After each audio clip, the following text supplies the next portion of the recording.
Scaffolds, temporary construction platforms that allow workers to get to heights that they normally couldn't get to and do what they do best, get the job done.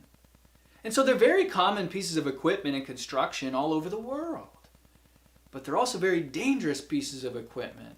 Yes, pieces of equipment that actually injure thousands of people every single year, and sadly, even kill many people every single year. And how does that happen? How do people be killed working on a scaffold? How are they injured? Well, really, we're going to look at 4 major risks that scaffolds present workers when getting the job done. The first is falls. Yes, falls from heights on scaffolds. The second is the collapse itself of a scaffold under the load of the materials and the weight of workers collapsing on them. The third is coming into close contact with power lines, working within 10 feet of a power line and being electrocuted either by tools or arcing from the line to the scaffold. And the fourth way to be injured on a scaffold is working below other workers and having tools and material or equipment even falling on them. And so they can be very dangerous. And so we have to do things then to protect ourselves from those 4 major risks. Now, what is it that we can do? Well, like everything else with safety, with good planning, we can get it done. We can work without injury. And so what does it take to plan these risks out of our work on a scaffold?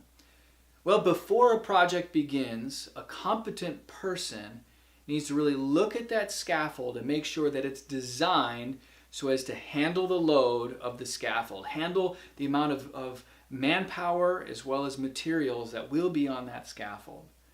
They also need to make sure that guardrails are going to be set up all over the scaffold so that there's no open ends on those planks or behind them so that they can fall.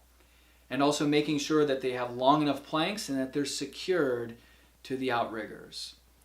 Yes, too, the competent person needs to make sure that the people below aren't going to be injured. And so we have to plan for planking systems or some sort of a screen to protect equipment or material that falls so it doesn't hit the people below.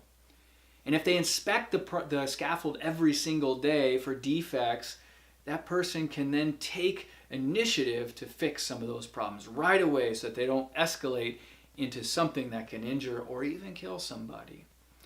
And so scaffolds are very common, we know that, but they also injure people, and we know that. And so with good planning, we can make sure that we have guardrails, that planks are secured, the scaffold will be built so that it can withstand the loads, and that it'll stay over 10 feet away from power lines. And if we can do that, we will continue to work safe, to do it with pride, and go home to our families.